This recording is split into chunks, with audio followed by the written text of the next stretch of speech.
در ایران بمونیم و به فشار بر روزنامه‌نگاران بپردازیم که همچنان ادامه داره. زینب رحیمی خبرنگار حوزه محیط زیست خبر داده که پس از تفهیم اتهام با قرار کفالت آزاد شده. سعیده شفیعی و نسیم سلطان بیگی هم که پیشتر به 3 سال و 6 ماه زندان محکوم شده بودند برای اجرای حکم به دادسرای اوین احضار شدند. همزمان هنوز خبری درباره اتهام‌ها و نهاد بازداشت کننده منیژه معزن روزنامه‌نگار و مترجم منتشر شده. روز چهارشنبه با مراجعه ماموران امنیتی به محل کارش بازداشت شده بود. به گفته سردبیر نشریه تجارت فردا، معزن از زمان بازداشت فقط یک بار تماس کوتاه با خانواده‌اش داشته. پرویز یاری روزنامه‌نگار از ترکیه با ما همراه میشه. آقای یاری خوش اومدین. چیه دلیل افزایش فشار بر روزنامه‌نگاران؟ اگر اجازه بدید میخوام با یک دید کلنگرانه نسبت به سوال شما پاسخ بدم. تصور میکنم که احضار، بازداشت و فشارهای امنیتی بر روزنامه‌نگاران و اهالی رسانه تنها یه تسک از یک پروژه بزرگتره که میشه اسمش رو اختلال در اطلاع رسانی گذاشت.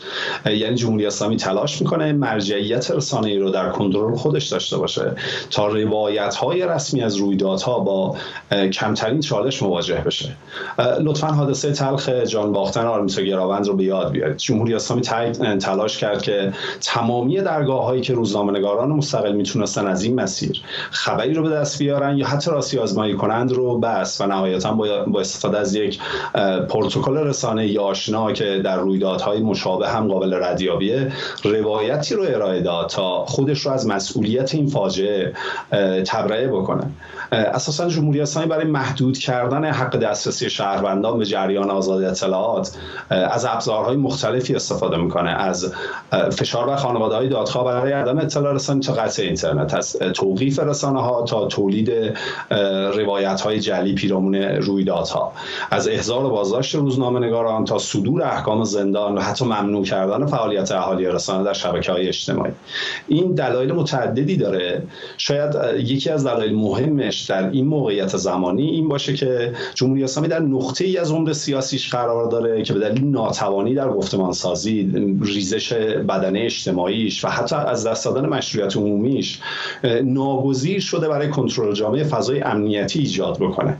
این یعنی هر گونه اعتراض با اعمال خشونت بی‌ضابطه داره پاسخ داده میشه. یعنی جمهوری اسلامی با احضار، بازداشت و تشدید فشار امنیتی بر رسانه‌ها و روزنامه‌نگاران و به طور کلی اختلال در اطلاع رسانی تلاش میکنه مانع ثبت موارد نقض حقوق بشر در ایران بشه و همزمان بر ناکارآمدی خودش هم سرپوش بذاره. سپاسگزارم از شما. نمیشه حرف فشار بر روزنامه‌نگاران بشه. در روزهای جاری من یاد حرف آقای زیدآبادی نیفتم که میگفت ما همه چیز دولت رو نقد میکنیم، کسی بهمون کاری نداره.